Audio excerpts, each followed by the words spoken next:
बिस्मिल्लाहिर्रहमानिर्रहीम, अस्सलाम वालेकुम।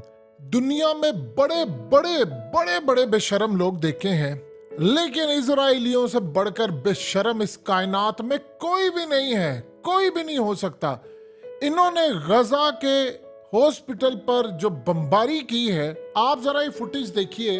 ये इतने मक्कार हैं, इतने मक्कार हैं कि इस कायनात में कोई इन जैसा मक्कार नहीं है। इन्होंने गजा के हॉस्पिटल पर बमबारी की और इल्जाम क्या लगाया कि ये हमास ने रॉकेट फायर किया है और उसके बाद ये तबाही हुई है। आप अंदाजा कीजिए कि जिस फुटेज के बारे में ये क्लेम कर रहे हैं वो हमले से 1 घंटा पहले की फुटेज है, हमले से 1 घंटा पहले की फुटेज है। और साथ इन्होंने क्या कहा, ये असल में इन्होंने लेजर गाइडेड जो मिसाइल है उसके थ्रू इन्होंने गजा हॉस्पिटल के ऊपर बमबारी की।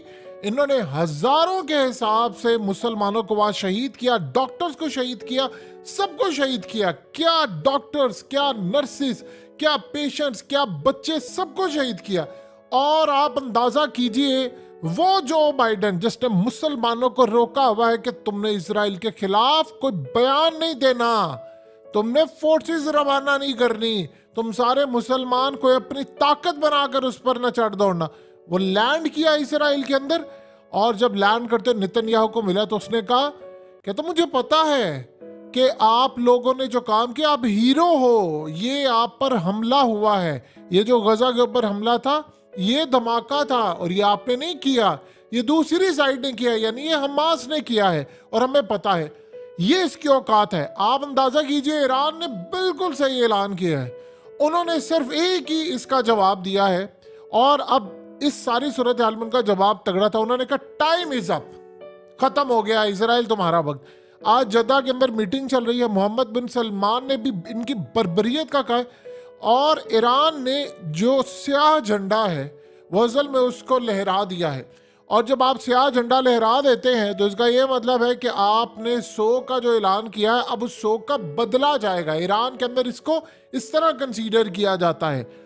ईरान ने कहा है कि टाइम इज अप, अब हम फाइनली आपको जवाब देने जा रहे हैं। इससे पहले वो गए हैं जद्दा, उनके फॉरेन मिनिस्टर, वहां पर जाकर मोहम्मद बिन सलमान और इन सबसे इनकी मुलाकातें हैं और उसके बाद एक फाइनल लाए अमल तय होने वाला है। और अब जो लड़ाई है वो आखिरी दम तक जाएगी, क्योंकि अमेरिका ने कह दिया है कि जो सारी दुनिया इसराइल के ऊपर तनकीद करी। आप अंदाजा कीजिए, जो शख्स आपकी स्क्रीन पर इसकी ट्वीट देखिए, ये कौन शख्स है? इसका नाम है हनानिया नफ्ताली। इसने क्या कहा जब ये हमला हुआ इसराइल की फोर्सेस ने, तो उसने क्या कहा, उसने कहा इसराइल की फोर्सेस ने हमला किया है और ये असल में दहशतगर्द टेररिस्ट, उसने कहा जी, बेस थी गजा हॉस्पिटल के अंदर। और उसने कहा कि इसमें बहुत ज्यादा दहशतगर्द मारे गए हैं। और उसने कहा कि ये बड़े अफसोस की बात है कि हमास जो लॉन्च कर रही थी हॉस्पिटल्स के अंदर से रॉकेट, मस्जिदों से स्कूल को, और ये सिविलियंस की ह्यूमन शील्ड बना रही है। इससे बाद में ट्वीट डिलीट की। जानते हैं शख्स कौन है? ये शख्स नेतन्याहू की सोशल मीडिया का हेड है। ये उनकी खास तौर पर जो सोशल मीडिया पर नैरेटिव बनाने वाला मोसाद की जानिब से काम करता है।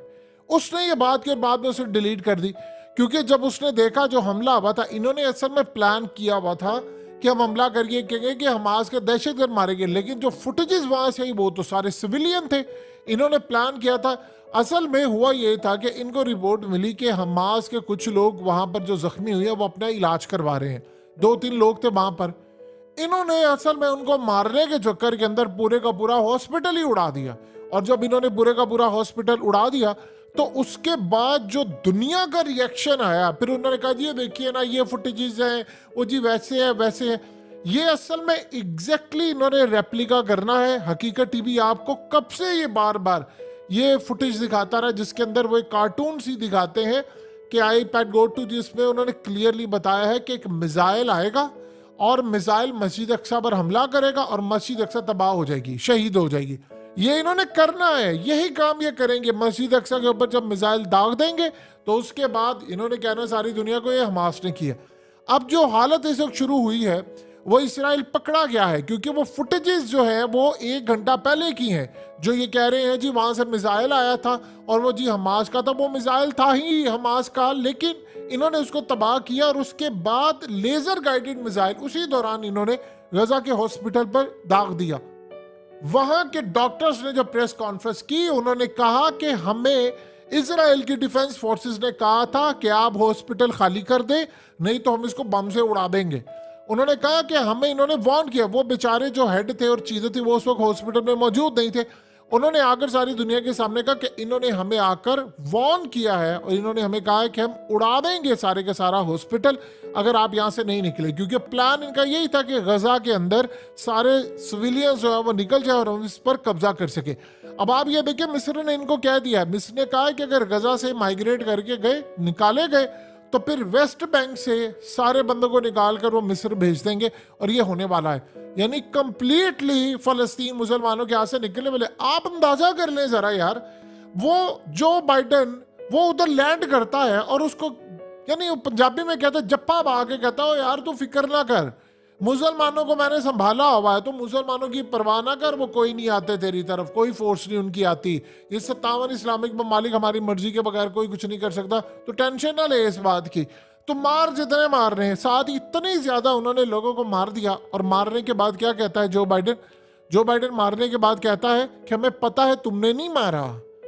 उसे क्लीन चिट दे दी, यानी अमेरिका ने क्लीन चिट दे दी है इसराइल को कि भाई तूने इतने बंदे मारे हैं, जो मर्जी करे। अब ईरान यहां पर लेने जा रहा है बदला। इन्होंने अब जो हमला कर रहा है, आज इसराइल के कई टैंक्स जो है वो तबाह कर दिए हैं लिबनान ने। अब ईरान ने कहा था इनको कि अगर आज हमने इनसे लड़ाई ना की, फलस्तीन ना बचाया, तो फिर याद रखिएगा उसके बाद ये बैरूत के अंदर और ये तेहरान में इसराइल की फौजें आ जाएंगी और यहां पर लड़ाई होगी। अब ईरान यहां पर पूरी तरह स्टैंड बाय पोजीशन पर है। सिर्फ आज जो जद्दा के अंदर मीटिंग है उसके बाद वो फाइनल करने जा रहे हैं, उन्होंने यहां पर हमला। अब वो इंतजार नहीं करेंगे, इस बात का इंतजार नहीं करने वाले। आप ये देखें कि रूस से लेकर चाइना से लेकर सब ने इसराइल की बर्बरियत की मजम्मत की है। सब ने कहा है, गल्फ कंट्रीज ने कहा है, जो सबसे खुशाइन बात है कि उन्होंने कहा है कि ये असल में इसराइल ने किया है। अब ईरान ने अपने सारे मिसाइलों का जो रुख है उन्होंने इसराइल की तरफ कर दिया है। लिबनान को उन्होंने सारे हथियार दे दिए। उन्होंने कहा कि अब आप इन पर हमले के लिए तैयार रहें।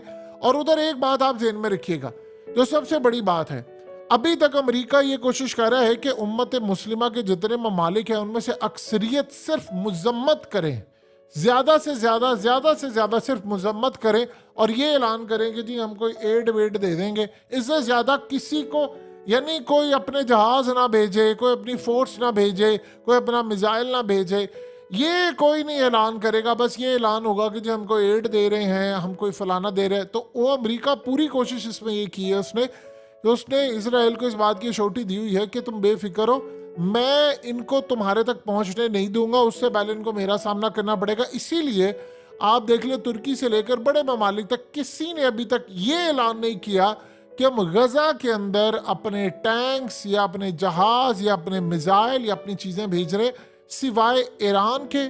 और सऊदी अरब भी कुछ स्टांस ले रहा है, लेकिन अभी ये देखना क्लियर है कि वो किस तरह का स्टांस ले सकता है। हिजबुल्लाह ने ऑलरेडी कह दिया है कि हम लड़ाई करने जा रहे हैं, और हमास ने तमाम मुस्लिम कुव्वतों को कहा है कि अब वक्त आ गया है लड़ने का, इसके बाद आप पीछे कैसे हट सकते हैं। ये असल में इस वक्त की डेवलपमेंट हो रही है। अब इन्होंने अगला प्लान क्या किया है? इन्होंने प्लान किया है, जो आज अमेरिका यहाँ पर है, उन्होंने कहा जी हमने तो हमला करना है, हम उसके बाद ये गजा के अंदर अब ऑपरेशन करने जा रहे हैं। और दुनिया आप देख लें इनकी मुट्ठी में है। ईरान की स्ट्रेटजी बड़ी अब क्लियर हो गई है। वो उन्होंने कहा था कि हमने जो जिनसे इनको टाइम देना था वो दे दिया है। अब अचानक से आपको किसी भी वक्त ये सूरत हाल पता चलेगी कि लिबनान और इजराइल की बड़े पैमाने पर जंग छिड़ गई है। आप ये देखिए कि भारत क्या कर रहा है। भारत इसराइल का वर्जन चला रहा है कि जी नहीं, असल में उसने किया, इसराइल की डिफेंस फोर्सेस ने, आप अंदाजा कीजिए, ये ट्वीट की और इसको बाद में डिलीट कर दिया, क्योंकि उसके अंदर उन्होंने जो फुटेज दी थी उसमें टाइम ही और था। आप यहां से अंदाजा कर सकते हैं कि सारी सूरत हाल में कितना मक्कार है इसराइल, यानी किस लेवल पर जाकर ये मक्कारी करते हैं। और ये अब देखे, जिन्होंने फलस्तीनियों के लाखों लोग शहीद कर दिए, वो क्या कहते हैं? वो तो कहते हैं जी हमने शैतान के आगे बलि चढ़ा दी है, हमारा जो जी मसीहा है ना, उसने आकर ये सारे कुछ कबूल करने, तो हमने उसको कुछ नजराने भी तो देने हैं ना इंसानों के। तो वो नजराने असल में ही कहते हैं कि इसी तरह के नजराने हैं जो हमने पेश करने हैं। अब इस सारी सूरत हाल के अंदर दो तरह की चीजें हैं कि इसमें रूस की अब खामोश नहीं, अब खुलकर हिमायत है। वो इसराइल की बर्बरियत को मुकम्मल तौर पर कह रहा है कि तुमने जो बर्बरियत की है तुम्हें इसका हिसाब चुकाना पड़ेगा।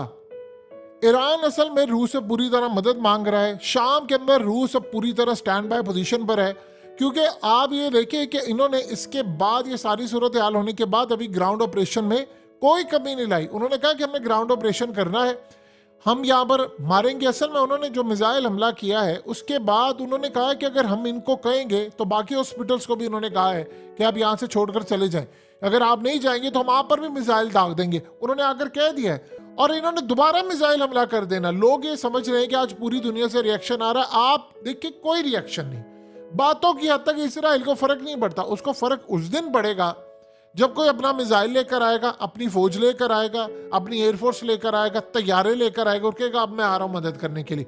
अगर सारी दुनिया के अंदर 204 ममालिक मिलकर सिर्फ इसराइल की मजम्मत करते रहे, इंक्लूडिंग अमेरिका, और कहते रहे उसने बर्बरियत किया, उसने ये किया वो किया, वो कहता है यार मुझे कोई फर्क नहीं पड़ता, तुम जो मर्जी करते रहो, मुझे तुम्हारी खाली खुली मजम्मत है, मुझे तुम्हारे बयानात तुम 75 साल से देते आ रहे हो, मैंने तुम्हारा फलस्तीन पूरा खा लिया।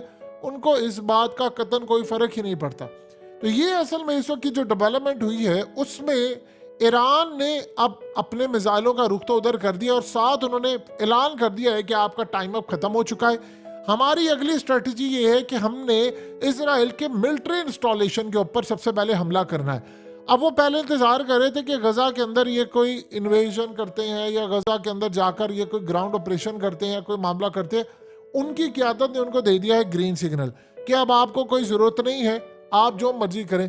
इसराइल को पहले परेशानी ये थी, उन्होंने ये सोचा कि कल जो रिएक्शन आ रहा है उसने फौरी तौर पर जो बाइडन के थ्रू उसके, यानी आप अंदाज़ा कीजिए उसके लैंड करने से पहले पहले ये ट्वीट करवा दी उनसे। इतनी पावर है उसकी। सोचिए जो इसराइल अमेरिका को बैठकर कंट्रोल करता है कि जो बाइडन ने यहाँ तक कह दिया कि भाई तुम बेफिक्र हो, ये तो हमें पता तुमने हमला नहीं किया। सोचिए वो अमेरिका के थ्रू कितनी मुस्लिम कंट्रीज को कंट्रोल कर रहा है बैठकर। आपने इसराइल की ताकत देखी है? इसराइल की ताकत का अंदाजा हमने इस दफा देख लिया है सबने कि इसकी पावर इतनी ज्यादा है कि आप ये देखें कि अगर ये हरकत किसी और मुल्क में होती कि इस तरह का मामला होता, वहां पर फौजें उतर चुकी होती। लेकिन उसकी पावर इतनी है, उसने अमेरिका के थ्रू सारे ममालिक को कहा हुआ कोई उतारने को तैयार नहीं। अब यहाँ पर सिर्फ एक सबसे बड़ी सूरत हाल है कि ईरान को किस तरह मिसाइलों की रेंज हो, पैसा हो, सपोर्ट हो, उसको बैक करता है रूस और चाइना। क्योंकि ईरान के पास देखिए अपने भी चीज़ें हैं बहुत सारी, लेकिन अब ईरान भी अगर इस वक्त ये जो कह रहा है कि टाइम अब धमकी और ये वो सब कुछ दे रहा है, उनके फॉरेन मिनिस्टर ने कहा है कि अब हम जंग में उतरने वाले हैं। ये बात उनकी बिल्कुल ठीक है। अगर आज वो इस जंग में नहीं कूदते, ये बात आप ज़हन में रखिएगा, आज वो इस जंग में उतरते नहीं है तो कल को ये जंग तेहरान में लड़ी जाएगी, ये हर मुल्क के कैपिटल में लड़ी जाएगी। दुनिया के चाहे जितने मर्जी ममालिक हो, इसराइल ने एक स्ट्रेटजी बनाई है कि जब तक मिसाल के तौर पर उसको खतरा क्या है, उसको रूस से खतरा है कि रूस के इनको फोर्सेस को हथियार ये चीजें देकर हम पर हमला ना करवाए, इसीलिए उसने अमेरिका को सामने रखा है। दूसरा उसको एक सिर्फ खतरा ये होता है कि कई उम्मत मुस्लिमा के अंदर ये वाली कोई बात ना आ जाए कि हम सारे मिलकर अपनी को फोर्स रवाना करें, कुछ करें। इस चीज के लिए उसने अमेरिका को रखा है कि अमेरिकन सबको मैनेज करता है। तो अभी तक की जो सूरत हाल है, इसराइल ये समझता है कि मैं चाहे अस्पताल को उड़ाऊं, क्योंकि आप जंग के अंदर भी अस्पतालों को नहीं उड़ा सकते। आप देखिए कि जितनी तबाही इनके लेजर गाइडेड मिसाइल से हुई है वो पूरे का पूरा उड़ा कर रख दिया है। कितने हमास ने अभी तक रॉकेट मारे हैं, कितने इनको जाकर लगे, किसी एक जगह पर बिल्डिंग का ये हाल हुआ है, यानी कि इतने बंदे आप मार दिए। असल में उन्होंने बलि चढ़ानी होती है, तो बलि वो पूरी तरह चढ़ा रहे हैं, लोगों को कुर्बान कर रहे हैं। मुसलमानों की तरफ से उनको कतन कोई परेशानी नहीं, वो बल्कि खुद ही कह देते हैं कि आप मजम्मती बयान दे दें हमारे खिलाफ, लेकिन अमली तौर पर 0/0, ज्यादा से ज्यादा आप ये कह कि हम एड देंगे फलस्तीन को, लेकिन जो अमली तौर पर है हमला शमला ये नहीं आपने करना।